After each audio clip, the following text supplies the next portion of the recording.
আর যুবক ছেলে, তোমরা ভাই নিজেরে নিজে নষ্ট করো না। এই রাত গভীরে এই বন্ধু আমি বললাম, ভাই আমার, নিজের চরিত্র, নিজের আখলাক, নিজের জীবন, নিজের যৌবন নষ্ট করো না। একদিন দুনিয়ায়ও কষ্ট হবে, আখিরাতেও কষ্ট হবে। আখলাক চরিত্র যে নষ্ট করে, এই উলঙ্গ ছবি, নর্তকীর ছবি, জিনা ব্যভিচারের ছবি, নারীর ছবি, আল্লাহর কসম প্রতিটা তোমার যৌবনের শক্তি দুনিয়ার মধ্যেই নষ্ট করে দেয়।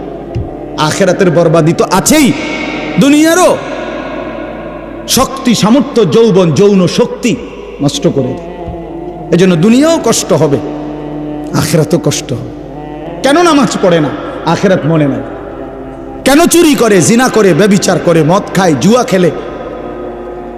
কেন সারা রাত যুবক সারা রাত উলঙ্গ ছবি দেখে, নর্তকীর নাচ দেখে, জিনা ব্যভিচারের দৃশ্য দেখে? মুসলমানের বাচ্চা হইয়া কোনোদিন খোদার 365 দিনের একটা বছরে কোনোদিন ফজরের নামাজ পড়ে না। মুসলমানের বাচ্চা এত বড় জানোয়ার কেন হইল?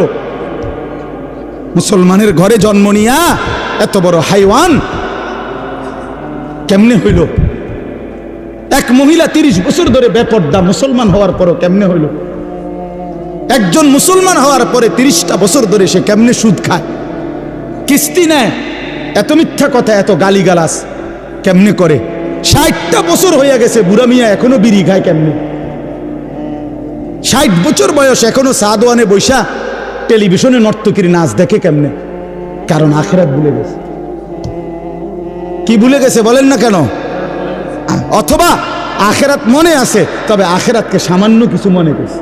এই মনে ঘন্টা 2-1 একটা বিষয়, হয়তো 2টা থাপড় চটকনা দিয়া,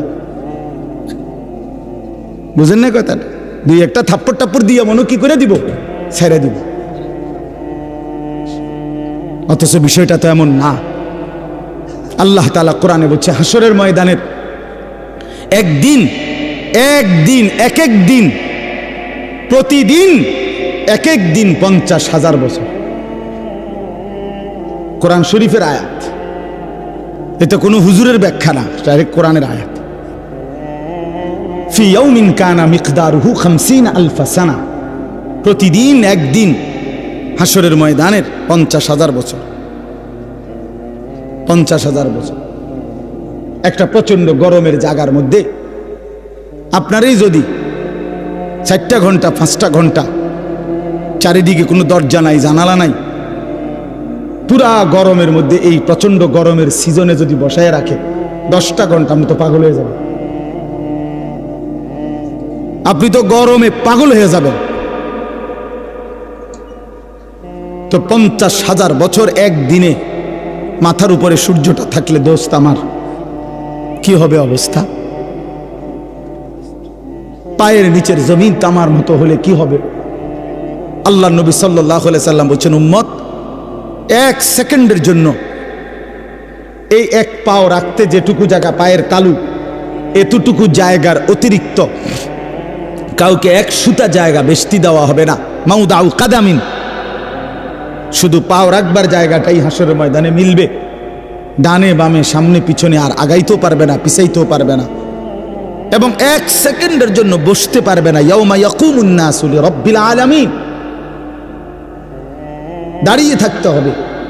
মাথার উপরে সূর্য থাকবে, পায়ের নিচে জমিন তামার মতো, নড়াচড়ারও কোনো ডান বাম করার সুযোগ নাই। জাহান্নাম সামনে, ওয়াজি ইয়াউমা ইদিম বিজাহান্নাম, কোরআন শরীফ আল্লাহ বলছে হাসরের ময়দানে জাহান্নামকে সকলের সামনে এনে দাঁড় করানো হবে, জাহান্নামকে দেখবে। এই অবস্থায় কেমন হবে হালাত? আমি এবছর এই যে গত হজে আরাফার দিন, যেদিন হজের দিন, বিশ্বাস করেন হজের দিন, আরাফাতের দিন মানে হজ্জের সময়, ওই তাবুর বাহিরে দাঁড়াইয়া, খোলা আকাশের নিচে দাঁড়াইয়া দোয়া করা, এটা একটা সুন্নত, মানে নবীজির একটা আমল ছিল। নবীজি আরাফার দিন, হজের দিন তাবুত থেকে সইরা আলগা হইয়া খালি আকাশের নিচে দোয়া করছে লম্বা সময়। এই আমলটা করার জন্য বিশেষ করে এই বছরের হজে 2-3 বার বাইরেছি। কদ্দুর 2টা মিনিটও বিশ্বাস করেন মনে হচ্ছে যেন না আগুনের গোলা মারতে আছে শরীর। গরম কাহাকে বলে, একেবারে পুড়ে গেছে পাউডা পুরা। আমি বাড়িতে আসার পরও তো প্রায় 15-20 দিন আমার হাতের কোনো সুদ আসিল না, এত গরম ছিল এবছর। তো অথচ আমরা সবাই বিজ্ঞানিক গবেষণা কি যেন আমাদের থেকে সূর্য কত দূরে, কত জি আচ্ছা এই ধরেন না যে দূর দূরে, এই 2,86,000 কণ আর 30 লক্ষ মাইল দূরে কণ, যাই বলেন অনেক দূরে কিনা বলেন না, এই লক্ষ লক্ষ মাইল দূরে সূর্যের তাপে যদি এই অবস্থা হয় তো মাথার উপরের সূর্যের কি অবস্থা হয়? কেন নামাজ পড়ো না ভাইয়া? এই বাপ মুসলমানের বাচ্চা, কেন নামাজ পড়ো না? ছেলেরা আমার, কেন নামাজ পড়ো না? কেন নামাজ পড়ো না? মালিক আর কেমনে বললি নামাজ পড়তে? রাসূলুল্লাহ সাল্লাল্লাহু আলাইহি ওয়াসাল্লাম হাসরের ময়দানে জিজ্ঞাসা করবে, উম্মত পিঠটা তায়েফের পাথরের আঘাতে চাল্লির মতো ছিদ্র বানায় ফেলছিলাম, ক্ষুধার কষ্টে পেটে পাথর বাঁধছিলাম, 3 মাস আমার ঘরের চুলায় আগুন জ্বলে নাই, আমি উম্মত দান দান শহীদ করে রক্তে ভাসে গেছি, 23টা বছর আমি কোনোদিন ঠিক মতো ঘুমাই নাই, এত কাঁদলাম, এত রক্ত ঝরাইলাম, বিনিময়ে তোর কলজাটা নরম করতে পারলাম না, তোর দিলটা নরম করতে পারলাম না উম্মত, আমি আর কত কাঁদলে তুই আমার কথা শুনতাম? আমি আর কত রক্ত ঝরাইলে আমি নবীর কথা মনে পড়তো? বলেন কি বলবেন ভাই, বলেন কি জবাব হতে পারে তখন? আল্লাহ আল্লাহ আমাদেরকে বুঝ দান করেন। এজন্য চলেন আমরা, আল্লাহ তাআলা আমাদেরকে বলছে, বান্দা তুমি জান্নাতে যাইতে হইলে তাকওয়া অর্জন করতে হবে। ঈমান তোমারে আমি এমনিই দিলাম, জন্মসূত্রেই মায়ের পেট থেকে বের হইছ, সাথে আমি ঈমানের দৌলত আমি তোমারে দিয়া দিছিলাম। মুসলমান মায়ের ঘরে জন্ম দিয়া ঈমান আমি তোমারে এমনিই দিছি, সর্বশ্রেষ্ঠ সম্পদ আমি এমনিই দিলাম। এবার তুমি আমার সাথে আরেকটা নিয়ামত তাকওয়া, এটার সাথে বুঝাইয়া দাও, ঈমান আর তাকওয়া আমার হাতে তুলে দিবা, আমার জান্নাত আমি তোমার হাতে তুলে দেব। এই তাকওয়া বুঝাইয়া দাও। ঈমানের পরে প্রত্যেকটা মুমিনের কাছে, মুসলমানের কাছে আল্লাহর পাকের চাওয়া তাকওয়া। আল্লাহ যেন বলে, ইসলাম তো তোমারে দিলাম, মোমেন তো তোমার পরিচয় হইল, তুমি তো নিজেরাই বলতেছো তুমি মুসলমান, তুমিই বলতেছো তুমি মোমেন। আমরা এখানে বলি না সবাই নিজেরা মুসলমান বলেন? ওরে ভাই বলেন না, ছেলেরা বলো ভাই, এই পরিচয়ে কোনো অতৃপ্তি বা অসন্তুষ্টি আছে কারো? তাইলে আমরা আলহামদুলিল্লাহ এই ব্যাপারে আমরা সন্তুষ্ট যে আমি মুসলমান, আমি মুসলমান। তো আল্লাহ তাআলা বলেন, মুসলমানের পরিচয় তো তোমারে আমি দিলামই, এটা তো আমিই দিছি, তোমার কোনো যোগ্যতা নাই, তোমার বাবা মারও কোনো যোগ্যতা নাই। আমি কেন আমার বাপ মার ঘরে জন্ম নিলাম? এটা কি আমার বাপ মায়ের কোনো যোগ্যতা? আমি কেন মুসলমানের ঘরে জন্ম নিলাম? ওই লোকটা কেন হিন্দুর ঘরে জন্ম নিল? এর মধ্যে আমাদের কোনো সফলতা ব্যর্থতার কিছু আছে? না, আল্লাহর দয়া, আল্লাহর দয়া। তো আল্লাহ তাআলা বলেন, ঈমান তো আমি দিলামই, ইসলাম আমি দিলাম, এবার তুমি তাকওয়া অবলম্বন করো। ইয়া আইয়ুহাল্লাযীনা আমানুত্তাকুল্লাহ, হে ঈমানদারগণ, ইত্তাকুল্লাহ, তাকওয়া অবলম্বন করো, তাকওয়া অবলম্বন করো, তাকওয়া অবলম্বন করো। বারবার বারবার বারবার তাকওয়া বুঝাইয়া দিবা, আমি অনন্তকালের জান্নাত বুঝাইয়া দেব। তাকওয়া কি? আল্লাহকে তাকওয়া দিতে বলছে আল্লাহ আমাদেরকে। আমরা মুসলমান, আমাদেরকে আল্লাহর সামনে তাকওয়া দিতে হবে বুঝাইয়া। তাকওয়া কি?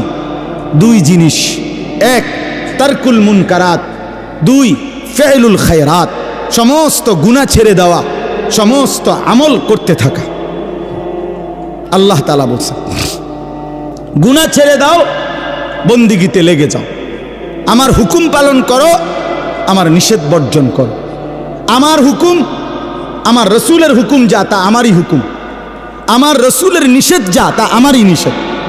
কারণ নবী সাল্লাল্লাহু আলাইহি সাল্লাম নিজের থেকে কিছুই বলেন নাই, করতেও বলেন নাই, ছাড়তেও বলেন নাই।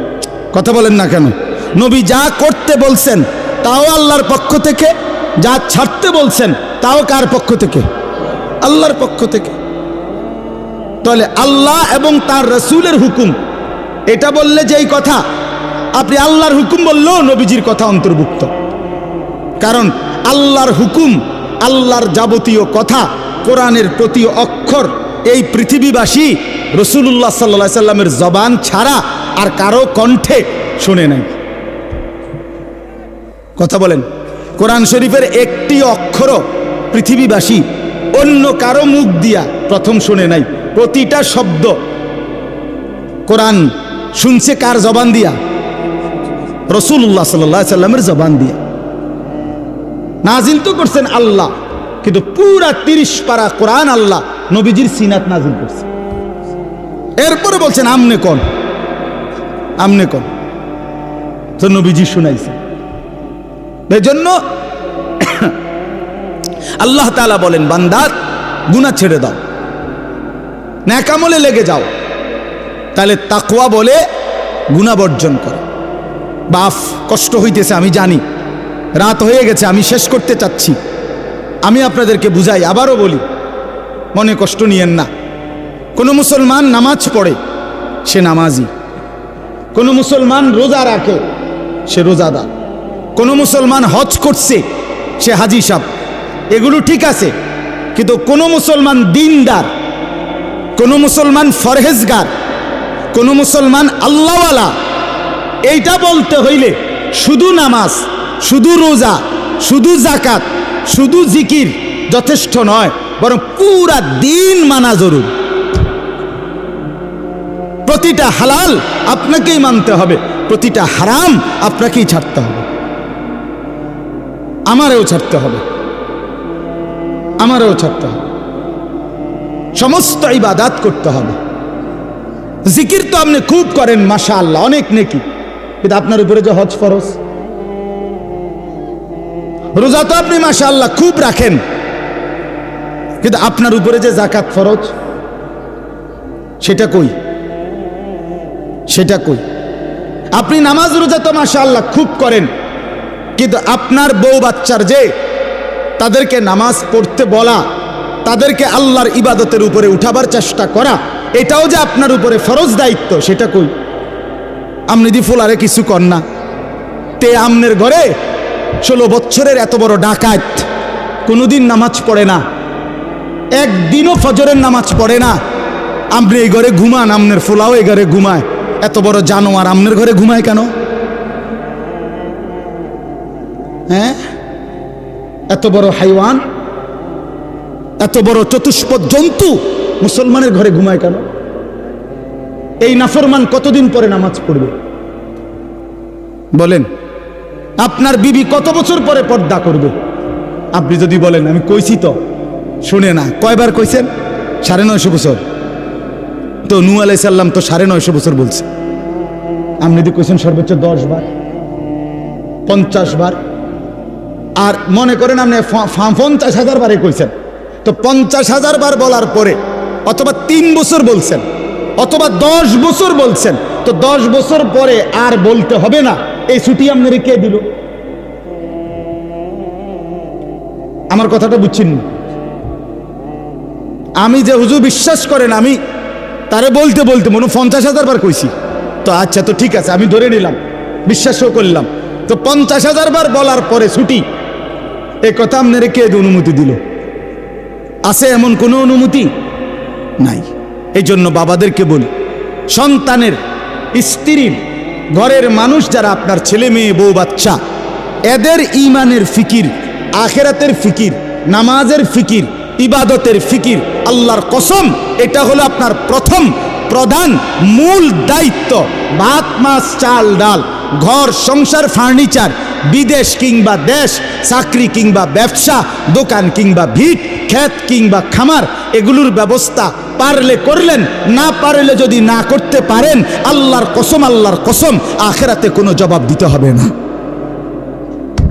আপনার ছেলে মেয়ের জন্য যদি আপনি বিল্ডিং করে দিতে না পারেন, খাট বানায় দিতে না পারেন, তারে যদি আপনি বিদেশ না পাঠাইতে পারেন, এর জন্য হাসরে আপনি আটকাবেন না। কিন্তু তারে কেন নামাজ পড়তে বললেন না, সেজদা দিতে বললেন না, পর্দা করতে বললেন না, তারে কেন গুনাহ ছাড়াইতে চেষ্টা করলেন না, তারে কেন টেলিভিশন, মোবাইল, নাটক, সিনেমার থেকে বাঁচাইতে চেষ্টা করলেন না, এই জন্য আপনি আল্লাহর কাছে জবাবদিহি করতে হবে।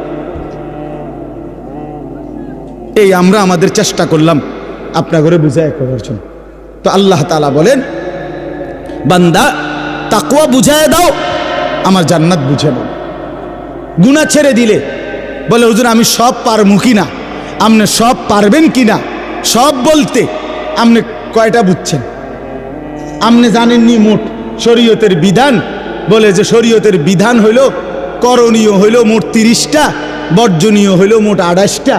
এরকম আপনি শুরু না করবেন, আপনি শুরু করবেন, আপনি যাবেন আল্লাহর হুকুম মানার জন্য, আপনি আগাবেন 1 কদম, রব্বে করিম রহমত নিয়ে আসবেন 100 কদম। আল্লাহ বলছে, বান্দা তুমি আইসো 1 বিগত, আমি আসবো 1 হাত। তুমি আসবা 1 হাত, আমি রহমত নিয়ে আসবো 2 হাত। তুমি আসবা হাঁটতে হাঁটতে, আমি রহমত মাগফিরাত নিয়ে আসবো দৌড়তে দৌড়তে। কাজেই বান্দা তুমি ঘাবড়াইও না, আমি তো আছি বান্দা। মা তো 2 বছরের বাচ্চারে হাঁটা শিখায় যখন, তো একটু দূরে দাঁড় করাইয়া, মা এই পাশে দাঁড়াইয়া, আব্বু আব্বু আসো আসো হাঁটো, তো 2 কদম 1 কদম। মাও তো জানে হে এই থেকে এই এর দূর আইতারতো না, ঠিক কি না বলেন? কিন্তু মার উদ্দেশ্য কি? মহিলাটার উদ্দেশ্য হইল বাচ্চাটা আমার 2টা কদম দিলেই হে পড়ে যাবে, কিন্তু আমি দৌড়াই আগে ধরলাম। এই জন্য 2 কদম দিলেই বাচ্চা যখন পড়ে যাইতে লাগে, মা দৌড়াইয়েই কোলে নিয়া আদর দিয়া চুমা দিয়া জড়াই দেয়। তা রব্বুল আলামিন বলে, বান্দা তো আমার দুর্বলী, বান্দা তো আমার পুরা হক আদায় করতে পারবে না, কিন্তু আমার বান্দা আগায় আসলে, আমি তার দিল দেখলে, আন্তরিকতা দেখলে, গুনাহ ছেড়ে দিলে, আমি আল্লাহ লক্ষ কোটি গুণ রহমত নিয়ে তার কাছে আগায় আসবো। আল্লাহ তাআলা বলছে, বান্দা তুমি রাতে আসলে আমি রাতে আসব, তুমি দিনে আসলে আমি দিনে আসব। তুমি পুরা পৃথিবীর সমস্ত বালুকণা পরিমাণ গুনাহ নিয়ে আসলে, আমার কাছে মাফ চাইলে, চোখের পানি ফেললে, আমি আল্লাহ তাআলা সমপরিমাণ মাগফিরাত নিয়ে তোমার কাছে আসব। হাদিস এটা। এই জন্য আমরা প্রত্যেকেই চেষ্টা করি। আমার দ্বারা হইতো না এ কথা মুসলমান বলতে পারে না, মুমিন এ কথা বললে হবে না রে বাপ। আপনি পারবেন, আপনি পারবেন। নেক আমল, আল্লাহর হুকুম করার নিজেরও চেষ্টা করেন, বউ বাচ্চার জন্য চেষ্টা করেন। তুমি ব্যক্তিগতভাবে না জানলেও আমি জানি, হাজারো শত শত যুবকের সাথে আমার ব্যক্তিগত সম্পর্ক আছে, ব্যক্তিগত মহব্বত আছে আমার সাথে। এরকম অসংখ্য যুবকের চোখের পানি এই এতগুলো মানুষের সামনে আল্লাহর কসম আমি দেখছি। তুমি জানো না, নষ্ট নারী, নষ্ট ছবি দেখতে দেখতে নিজের শরীর সক্ষমতা কি পরিমাণ নষ্ট করে ফেলছে। নিজের হাত নিজের নাফরমানি গুনার মধ্যে ব্যবহার করে কি পরিমাণ বরবাদ করে দিছে। সারা রাত নিজের জীবন কি পরিমাণ শেষ করে দিছে। এখন একাকী নিভৃতে কাঁদে, মা জানে না, বাবা জানে না, পৃথিবীর কেউ জানে না, দুঃখে দুঃখে কাঁদে। আমি এমন শত শত যুবক আমাদের সাথে তো কথা বলে, কাঁদে, দোয়া চায়, কি করব বলে। তোমার কাছে তো কইতো না, তোমার কাছে বলবে কেন? আল্লাহ আমাদেরকে মাফ করে দেন। এই জন্য আমি অনেক ছেলে দেখা বললাম, দয়া করে নিজের আখলাক, নিজের চরিত্র নষ্ট করলে মানুষ আর মানুষ থাকে না। তো আল্লাহ তাআলা বলেন, এবার এই তর্জমাগুলো শোনেন, তাইলেই কথা শেষ। আল্লাহ তাআলা আমাদের কাছে তাকওয়া চায়। আল্লাহ বলে, আমারে মুত্তাকি পরিচয় দিয়া বুঝায় দাও, তুমি মুত্তাকি, মানে তুমি গুনাহ ছেড়ে দিয়েছ, নেক আমল অভ্যস্ত ছিলা। আল্লাহ বলেন, এমন হলেই তুমি মুত্তাকি। ইন্নাল মুত্তাকিনা ফি জান্নাতি ওয়া উয়ুন, নিশ্চয়ই আমি আমার মুত্তাকি বান্দাদেরকে আমার অগণিত জান্নাতের মধ্যেই থাকতে দেব। ওয়া উয়ুন, এবং ঝর্ণা ধারা বেষ্টিত, নহর দ্বারা বেষ্টিত আমি আল্লাহ তাআলা জান্নাতেই তাদেরকে রাখতে দেব। সুবহানাল্লাহ। শর্ত হইল গুনাহমুক্ত জীবন, আল্লাহর বন্দিগিওয়ালা জীবন দেখাইতে হবে। জান্নাতে আল্লাহ বলেন ফি জান্নাত, আমার অগণিত জান্নাতে থাকবা। অয়ুন, ঝর্ণা ধারা বেষ্টিত জান্নাত। এটা একটা সুন্দর কথা, মানে জান্নাতের মধ্যে 24 ঘন্টা আল্লাহ তাআলা জান্নাতি বান্দার জন্য 4টা নহর চালু রাখবেন। একটা হলো দুধের নহর, পানির নহর, মধুর নহর, মদের নহর। দুধের নদী, পানির নদী, মধুর নদী, মদের নদী। দুনিয়ার মদ না, জান্নাতের মদ। এই 4টা 24 ঘন্টা থাকবে। থাকবে যে বিষয়টা এমন না যে মনে করেন এখানে 4টা ড্রামের মধ্যে বা 4টা ট্যাঙ্কির মধ্যে এই 4 ধরনের দুধ, মধু, মদ, পানি আছে। তো আমগরে বলে দিছে যে আমি তোমাদের উপরে সন্তুষ্ট, তোমাদের যখনই মন চায় এখান থেকে দুধ, মধু, মদ, পানি যেটা মন চায় এটা খাইবা। মনে করেন জান্নাতে বলল, তো এইটা অর্থ না। এটা যদি হয় তাহলে তো একটা সমস্যা আছে এখানে। ও যে পিছনের যে বেটা, তারা এখান থেকে মধু নিতে হইলে, দুধ নিতে হইলে তো হেন থেকে হাইটটা আইতেবেন, এনে আইতেবেন হাইটটা, তো এত দূর হাইটতে একটা কষ্ট হবে। তো জান্নাতি বান্দা বলবে, আল্লাহ আপনি আমারে এত দূর হাঁটাইলেন, তো আর আমার জান্নাত কি দিলেন? আমরা তো আমার কষ্টই দিলেন কদ্দূর। সুবহানাল্লাহ। তাফসীরের মধ্যে জন্য লিখছে, জান্নাতি বান্দা যখন জান্নাতে যেখানেই থাকবে, দাঁড়ানো, বসা, শোয়া, হাঁটতে থাকুক, ডান দিকে থাকুক, বাম দিকে থাকুক, সামনে থাকুক, পিছনে থাকুক, যেখানেই থাকুক, 24 ঘন্টা তার পাশে এই 4টা নহর, নদী, ঝর্ণা বইতে থাকবে। তুমি হাঁটতে যাইতে হবে না এক কদম, তোমার লগেই থাকবে একসাথে। এইটারে কয় উয়ুন জান্নাতিন তাজরি মিন তাহতিহাল আনহার। এইটার অর্থ এটা। সারাক্ষণ সারাক্ষণ আল্লাহ আমাদেরকে তৌফিক দান করেন। মালিক তো জান্নাত বান্দাদের জন্যই বানাইছে, মুসলমানের জন্যই বানাইছে। তো আমরা তো মুসলমান, আমরা আল্লাহর কাছে জান্নাত চাইতে পারি না? কথা বলেন না, চাইতে পারি আমরা? আলহামদুলিল্লাহ। এরপরে আল্লাহ তাআলা বলেন, উদখুলুহা বিসালামিন আমিনিন। আল্লাহর ফেরেশতারা বলবে, হে আল্লাহর বান্দা, চির শান্তি এবং চির নিরাপত্তার সাথে জান্নাতে ঢোকো। আর কোনো দিন অশান্তি মিলবে না, আর কোনো দিন বিপদ মুসিবত আসবে না। চিরদিনের জন্য শান্তি, চিরদিনের জন্য নিরাপদ জায়গায় ঢোকো। 3 নাম্বার আল্লাহ বলেন, ওই যেটা বলে ফেলছি, ওয়া নাযা'না মা ফি সুদুরিহিম মিন গিল্লিন। আমি আল্লাহ তাআলা প্রতিটা জান্নাতি বান্দা জান্নাতে ঢুকবার আগেই তার দিল থেকে হিংসা, বিদ্বেষ, রাগ, ক্রোধ এগুলা খুলে ফেলে দেব। ইখওয়ানান আলা সুরুরিম মুতাকাবিলিন। পরস্পর জান্নাতি বান্দা ভাই ভাই হবে। আরো মজার বিষয় এখানে বলছে, সকলেই যখন যে অবস্থায় থাকুক, দাঁড়াইয়া থাকুক, বসে থাকুক, শুয়ে থাকুক, 1 সেকেন্ডের জন্য জান্নাতি কেউ কারো পিছনে হবে না। বুঝছেন না?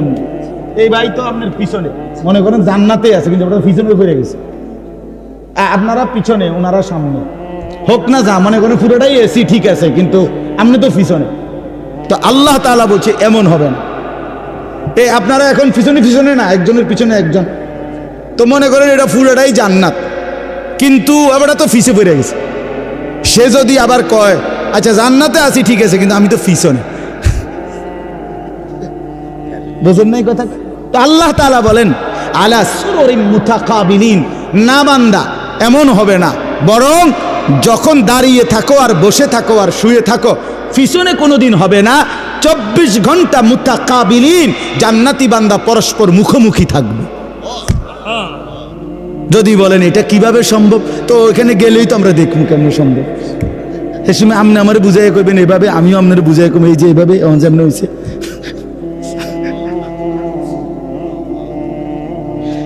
লা ইয়ামাসসুহুম ফিহা নাসাবুন রব্বুল আলামিন বলে লক্ষ কোটি বছরে জান্নাতীর কোনোদিন কোনো ক্লান্তি আসবে না। দুনিয়ায় দুঃখেও মানুষের ক্লান্ত হয়, আবার সুখেও ক্লান্ত হয়, হাসতে হাসতেও কাহিল হয়ে যায়, কানতে কানতেও কাহিল হয়ে যায়, খেলতে খেলতেও দুর্বল হয়ে যায়, হয় না? অনেকক্ষণ ধরে খেলতেছে তো এখন কি লাগতেছে? কাহিল লাগতেছে। তো হাসতে হাসতেও কাহিল হয়, কানতে কানতেও কাহিল হয়। আল্লাহ বলেন জান্নাতি বান্দা যত সুখের মধ্যেই থাকুক না কেন 24 ঘন্টা কখনোই কোনো ক্লান্তি আসবে না। ওমা হুম মিনহা বিমুখরাজিন। রব্বুল আলামিন বলেন কোনদিন লক্ষ কোটি বছরে জান্নাতি বান্দাকে 1 সেকেন্ডের জন্য জান্নাত থেকে বের করা হবে না, কোনদিন বাহির হবে না, অনন্তকালের জন্য থাকবে। এবার শেষ কথা বন্ধু, নব্বি এই বাদি আন্নি আনাল গফুরুর রহিম। রব্বুল আলামিন বলেন এমন সুন্দর এমন সুখের জান্নাত আমি আল্লাহ বর্ণনা দেওয়ার পরে বন্ধু ও নবী আপনাকে বলছি, কোন উম্মত যদি আপনার বলে আল্লাহ আমি তো শুনেছি জান্নাতের কথা, যেতেও মন চায়, কিন্তু এই পরিমাণ গুনার নাফরমানি করেছি রব্বুল আলামিন, যার কারণে গুনাহ তো অনেক বেশি, জান্নাতের আশাই করতে পারি না। আল্লাহ বলেন বন্ধু আপনি আমার সেই বান্দাদেরকে বলে দেন আন্নি আনাল গফুরুর রহিম। যত লক্ষ কোটি গুনাহ হোক না কেন ছেড়ে দিয়ে তওবা করে চোখের পানি ফেলে যদি আমি আল্লাহর দিকে ফিরে আসে, আমি আল্লাহ ওয়াদা দিলাম আসমান ছোঁয়া গুনাহ হলেও আমি আল্লাহ গফুর, আমি নিশ্চিত মাফ করে দেব। জান্নাতে যেতে চাও, অনেক গুনাহ, আল্লাহ বলে বান্দা ঘাবড়াইও না, তুমি যদি ফিরে আসো আগের গুনাহ ছেড়ে দাও, চোখের পানি ফেলে মাফ চাও, আর করবে না ওয়াদা দাও, তো আমি 90 বছরের গুনাহ একসাথে 1 সেকেন্ডে মাফ করে দেব। 7 আসমান উঁচা গুনাহ মাফ করে দেব। তবে শর্ত হলো আসবা কিনা বলো, ফিরবা কিনা বলো, আগের গুরু ছাড়বা কিনা বলো। বিড়ি খাইতে খাইতে আস্তাগফিরুল্লাহ কইলে হইতো না, কথা বোঝেন না? টেলিভিশন চাইতে চাইতে তওবা তওবা কইলে হইতো না। আমাদের তো আমরা না বুঝি না, আল্লাহ তো বুঝে বাবা। আমরা তো অনেক সময় আছি এমনি ডুল্লা ডুল্লা আস্তাগফিরুল্লাহ তো পড়ি, কিন্তু গুনাহ থেকে আসলে ইস্তেগফার না, এটা মুখে বলে আর কি, জানে সে গুনাহ ছাড়বে না, তো এটা কিসের আস্তাগফিরুল্লাহ? আপনার ইয়াকিন দিলের মধ্যে আপনি মিথ্যা ছাড়বেন না, তো আপনি কি গুনার তওবা করতেছেন? আপনি তো দিলের মধ্যে রাখছেন যে আপনি গুনাহ ছাড়বেন, আপনার পকেটে বিড়ি, আপনার মুখে দাড়ি কাটা, আপনার পকেটের টাকা সুদের টাকা, আমনে কোন আস্তাগফিরুল্লাহ রাব্বি কিতা কইলেন? কারে কইলেন? কিতা বুঝাইলেন আমনে? হ্যাঁ, এই জন্য বললাম আল্লাহ তাআলা বলে তওবা হলো বান্দা আগের গুনাহ ছেড়ে দেওয়া, আর করবে না ওয়াদা দিয়া লজ্জিত হয়ে মাফ চাওয়া। এমন হলে আমি 90 বছরের গুনাহ মাফ করে দেব। ওয়া আন্না আযাবি হুয়াল আযাবুল আলীম। আল্লাহ তাআলা বলেন এই শেষ কথা ভাই, আমার এই শেষ লাইনটা শুনেন। যুবক ভাই তোমরাও শোনো, কষ্ট করছো তোমরা, সবাই মনোযোগ দিয়ে শুনে নাই, আমি দেখছি 2-4টা ছেলে পেলে এমনও যারা মনোযোগ দিয়ে শুনে নাই, কথা বলছে পরস্পর, অথবা একজনের কাঁধের উপরে আরেকজন ভর দিয়ে রাখছে। মনে রাখবেন এটা অসভ্যতা। কোনো প্রাপ্তবয়স্ক ছেলে মানে 14 বছর 15 বছর থেকে উপরে যারা সাবালক, অর্থাৎ যাদের উপরে গোসল ফরজ হয়, এমন সাবালক ছেলে একজন আরেকজনকে জড়ায়া ধরা, এটা সম্পূর্ণভাবে শাহওয়াত, এটা অসভ্যতার অংশ। হ্যাঁ, এটা একটা শাহওয়াতের অংশ, এটা একটা নোংরামির অংশ। আপনি মনে করেন আমরা বন্ধু দেখে জড়াই, না না না বন্ধু না, তোমার কাছে মধ্যে শাহওয়াত আছে দেখে জড়াই দিচ্ছে। দুনিয়াবাসী না বুঝলে কি হয়েছে, আসমানওয়ালা বুঝে। এই জন্য ভাইয়া আখলাক বড় সম্পদ। তো বলতেছিলাম শেষ কথা হলো আল্লাহ বলেন আপনাদের বাবাদেরকেও বলি, আমারও বলি, যুবক ভাই তোমাদেরকেও বলি, ওয়া আন্না আযাবি হুয়াল আযাবুল আলীম। আল্লাহ তাআলা বলছেন বান্দা এতভাবে বললাম, আমার জান্নাত আমি সাজায় রাখছি, আমি বললাম আমি মাফ করে দেব, এরপরও যদি কেউ গাদ্দারি করো, অবাধ্যতা করো, এরপরও যদি আমি আল্লাহর কথাটাকে কোনো পাত্তাই না দাও, তো আল্লাহ বন্ধুকে বলছে বন্ধু বলে দেন আন্না আযাবি হুয়াল আযাবুল আলীম, তাহলে কিন্তু মনে রেখো আমি আল্লাহর আযাব বড়ই ভয়ানক। তুমি মনে রাখো বান্দা, আমি তোমারে বহুভাবে বলছি তওবা করতে, মাফ করে দেব বলছি বান্দা, পাত্তা দিলা না, তো মনে রাখো আমার শাস্তি বড় কঠিন, আমার 1 সেকেন্ডের আযাব সহ্য করতে পারবা না, 1 মিনিটের আযাব সহ্য করতে পারবা না। এই জন্য দয়া করে প্রত্যেকেই, আমার কথা সাদা সিধা কথা, আমি এতটুকু বুঝি, আমরা প্রত্যেকেই গুনাহ ছেড়ে দেই, আল্লাহর নাফরমানি ছেড়ে দেই। মাঝ বয়সী বাবারা যারা আছেন হালাল রোজগার করে, হারাম ছাড়েন, হারাম ছাড়েন, ছেলে মেয়েকে দ্বীন শেখান, নিজেরা আখলাক সুন্দর করেন। আল্লাহ তাআলা আমাদের সবাইকে আখিরাতের ফিকিরে গুনাহ ছেড়ে দেওয়ার, আল্লাহর ইবাদত করার তৌফিক দান করেন। 5 ওয়াক্ত নামাজ পড়ার চেষ্টা করেন, কষ্ট করলেই হবে, একটু হিম্মত করলেই হবে, শত ব্যস্ততার ভিতরেও নামাজ পড়া যায়। আল্লাহ আমাদেরকে বুঝ দান করেন। এই মাদ্রাসা আল্লাহ তাআলা কবুল করে নেন, মাদ্রাসার তামাম ফিকির আল্লাহ তাআলা কবুল করেন। মাওলানা ইয়াহিয়া মাদ্রাসার জন্য আপনাদের কাছে সহযোগিতা চাইছিল, আপনারা কম বেশি দিছেন, আরও পারলে আরও দিয়েন। একটা কথা মনে রাখেন, দান সাদাকার ক্ষেত্রে একটা গুরুত্বপূর্ণ বিষয় হলো, প্রথমত তো দিতে মন চায় না, কিন্তু বাস্তবতা হলো প্রত্যেকেই খেয়াল করে দেখে যে যেটুকু দান করে সেটা আসলে সামান্যই দেয়, এটুকুতে তার সংসার পরিবার তেমন কিছু হয় না। টাকা 500 দিলে আপনার বিল্ডিং কোনো কাইতে হয়ে যেত, কথাটা আপনি বুঝছেন না। টাকা 1000 দিলে আপনার সংসারের 3 দিনের বাজার বন্ধ হয়ে যাবে এমন না। 100টা টাকা দিলে মসজিদে মাদ্রাসায় দ্বীনি কাজে আপনি খুব আটকাইতেন না। দান মানুষ অল্পই করে, কিন্তু হাসরের ময়দানে এর পুরস্কার দেখলে, বিনিময় দেখলে কলিজা ফেটে মরে যাবে যে হায় কি করলাম, যদি আরো কিছু টাকা দিতাম। সংসার তো চলেই, সংসার তো কোনো না কোনোভাবে চলে। মানুষ শত ব্যস্ততা অভাবের ভিতরেও বন্ধু বান্ধবরে কিছু খাওয়াইলে কিছু টাকা তো কমে যায়, কিন্তু এরপরও জোড়াতালি দিয়া সংসার চলে যায়। তো আল্লাহর রাস্তায় দান করার বিষয়টা হলো এই, প্রথম তো দিতে মন চায় না, কিন্তু একটু কষ্ট করে দিয়া ফেললে আখিরাতে অনেক বড় সওয়াব মিলবে। এজন্য নিয়মিত মসজিদ মাদ্রাসায় দেওয়ার চেষ্টা করবেন।